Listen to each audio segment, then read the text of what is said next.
तो कहते थे भाई कहीं और चले जाओ, यहां रह के क्या करोगे, वो जीते हैं। ऐसा ही हाल कच्छ का था। मैं गुजरात का अनुभव बताता हूं। कच्छ का भी हाल ऐसा ही था, लेकिन 2001 के भूकंप के बाद गुजरात के लोगों ने मुझे सेवा का मौका दिया। आज पूरे हिंदुस्तान का सबसे तेज विकास करने वाले जो जिले हैं उसमें आज कच्छ जिला पहुंच गया। मुंबई में जमीन की जो कीमत होती है वो कच्छ की जमीन की कीमत हो गई है। अगर कच्छ बदल सकता है तो बाड़मेर बदल सकता है कि नहीं बदल सकता है?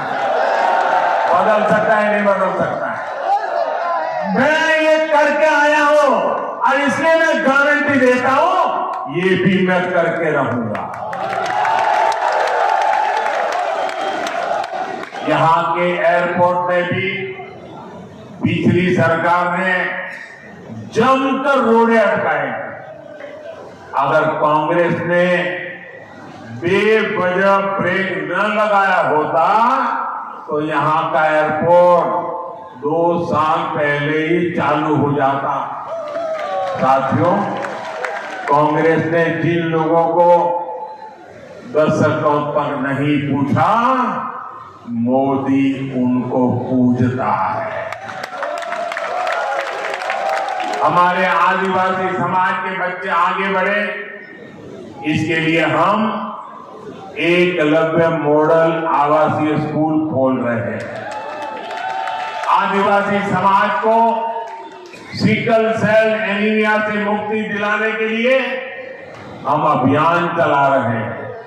भाजपा ने आदिवासी समाज को सम्मान दिलाने के लिए देश को पहली महिला आदिवासी राष्ट्रपति दी है।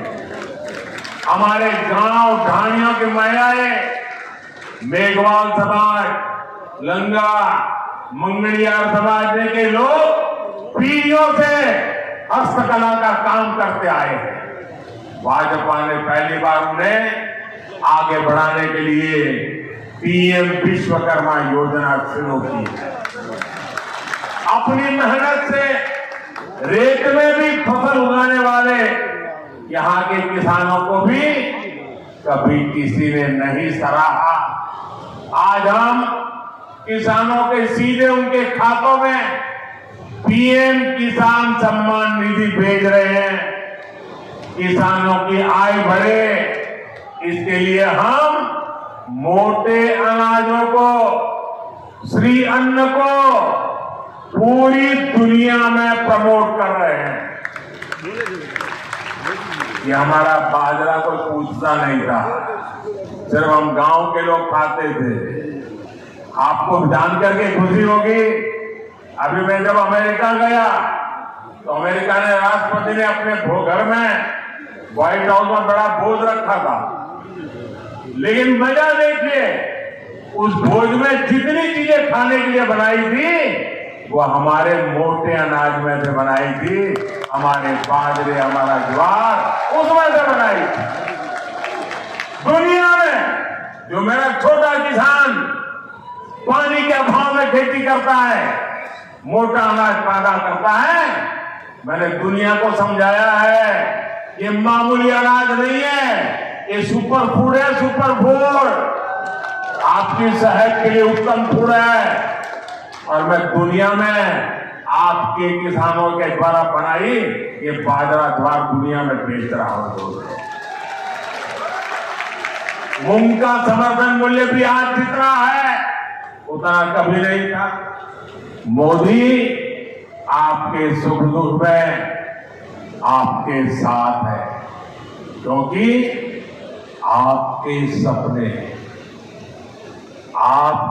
सपने ही मेरे संकल्प है। साथियों, एससी, एसटी, ओबीसी भाइयों और बहनों के साथ दशकों तक भेदभाव करने वाली कांग्रेस आजकल एक पुरानी रिकॉर्ड बजा रही है। जब भी चुनाव आता है संविधान के नाम पर झूठ बोलना ये इंडिया अलायंस के सब साथियों की फैशन बन गई है। वो कांग्रेस जिसने बाबा साहब के जीते जी उन्हें चुनाव हरवाया, जिसने बाबा साहब को भारत रत्न नहीं मिलने दिया, जो वो कांग्रेस जिसने देश में आपातकाल लगाकर संविधान को खत्म करने की कोशिश की, आज वो मोदी को गाली देने के लिए संविधान के नाम पर झूठ की आड़ ले रही है। ये मोदी है जिसने देश में पहली बार संविधान दिवस मनाना शुरू किया। ये कांग्रेस वालों ने संविधान दिवस मनाने का विरोध किया था, पार्लियामेंट में भाषण है उनका। क्या बाबा साहब का ये अपमान है कि नहीं है? संविधान का अपमान है कि नहीं है? इतना ही नहीं, ये मोदी है जिसने बाबा साहब से जुड़े पंच तीर्थों का विकास किया। इसलिए बाबा साहब और संविधान का अपमान करने वाले कांग्रेस और इंडिया अलायंस के झूठों से, उनकी गपबाजी से सावधान रहने की जरूरत है। और कांग्रेस वाले सुन लें, ये 400 सीट की बात देश की जनता ने इसलिए की है कि आपने 10 साल पार्लियामेंट में मुझे अच्छे काम करने के लिए रोकने की लगातार कोशिश की है, और इसलिए देश आपको कांग्रेस को सजा देना चाहता है और साफ कर देने का मन बना लिया है। और जहां तक संविधान का सवाल है, आप मान के चलिए और मोदी के शब्द लिख के रखिए, बाबा साहब आंबेडकर खुद आ जाए तो भी संविधान खत्म नहीं कर सकते हैं। हमारा संविधान सरकार के लिए गीता है, रामायण है, महाभारत है, बाइबल है, कुरान है, ये सब कुछ हमारे लिए हमारा संविधान है। साथियों, भारत के खिलाफ ये इंडिया अलायंस वाले इतनी नफरत से भरे हुए हैं, ये इनके मैनिफेस्टो में भी नजर आता है। कांग्रेस के मैनिफेस्टो में तो बंटवारे की गुनहगार मुस्लिम लीग की छाप नजर आती है। अब इंडिया अलायंस में शामिल एक और दल ने देश के खिलाफ बहुत खतरनाक ऐलान किया।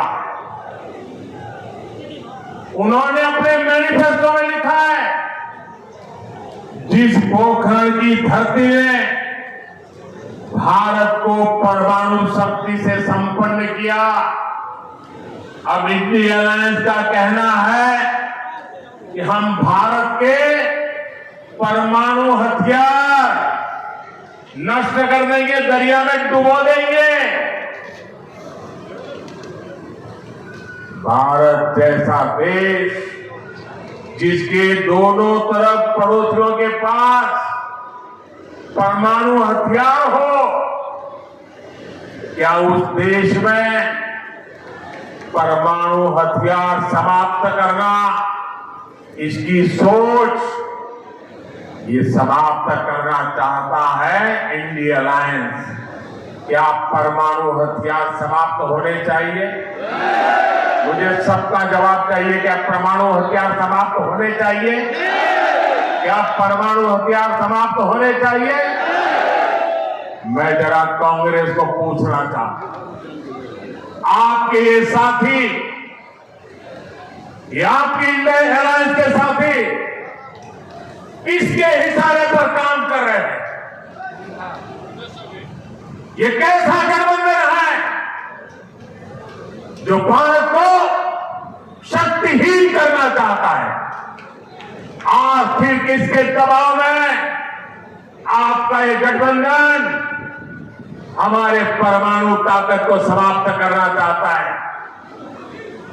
एक तरफ मोदी भारत को शक्तिशाली राष्ट्र बनाने में जुटा है, वहीं इंडी गठबंधन वाले भारत को कमजोर देश बनाने का ऐलान कर रहे हैं। माता तनोट राय की धरती के लोग क्या इसे स्वीकार करेंगे? कमजोर देश आपको मंजूर है? शक्तिहीन देश आपको मंजूर है? क्या ऐसा सोचने वालों को सजा देंगे? इस चुनाव में सजा देंगे? कमल पर वोट दबा करके उनको सजा देंगे? और इसलिए पूरे देश के लोगों को इंडी गठबंधन से सतर्क रहने की जरूरत है। साथियों, जिस भारत मां के लिए हम अपने जीवन की परवाह नहीं करते, ये कांग्रेस पार्टी उसे सिर्फ एक जमीन का टुकड़ा मानती है। और इसलिए कांग्रेस के राष्ट्रीय अध्यक्ष राजस्थान की वीर भूमि में आकर कहते हैं कि मोदी ने कश्मीर से 370 हटाया, तो राजस्थान से उसका क्या लेना देना, क्या वास्ता? यहां आकर के बोल के गए। ये राजस्थान की राष्ट्रभक्ति पर ऐसा सवाल करने की हिम्मत करते हैं? जिस राजस्थान के वीरों ने सीमा पर कश्मीर के लिए सीने पर गोलियां खाई, उससे पूछते हो कि कश्मीर से क्या वास्ता? इस बाड़मेर के सपूत भीखाराम मुंड ने करगिल युद्ध में अपना बलिदान दे दिया। और कांग्रेस कहती है कि कश्मीर का राजस्थान से क्या वास्ता? जिस राजस्थान में कश्मीर में जन्मे बाबा साहब रामदेव जी की घर घर पूजा होती हो, उससे पूछते हो कि कश्मीर से क्या रिश्ता? जब कश्मीरी हिंदुओं को उनके घर से खदेड़ा गया था, तब कितने ही परिवारों को राजस्थान ने बसाया था, गले लगाया था। और ये पूछते हैं कि राजस्थान का कश्मीर से क्या वास्ता? अरे उनको पता नहीं होगा। करगिल के लोग ईरान गए थे और ईरान में कोविड की भयंकर महामारी में फंस गए थे। उनको वापस लाना था, कोविड के साथ लाना था, बड़ा संकट का काम था। उनको हिंदुस्तान ला करके कहां रखे? देश को जान करके गर्व होगा, ये मेरे राजस्थान की वीर भूमि है। जैसलमेर में ईरान से लाए गए कोविड के वो सारे लोग जो करगिल के रहने वाले थे, वहां वो माइनस टेम्परेचर में रहते हैं। यहां 35-40 डिग्री टेम्परेचर में महीना भर रहे। जब ठीक हुए तब राजस्थान ने उनको घर वापस भेजा था। ये है मेरा राजस्थान। कांग्रेस भारत को भाषा, प्रांत, जात पात में तोड़ना चाहता है। इसलिए आपको इस चुनाव में कांग्रेस को फिर एक बार सबक सिखाना है। साथियों,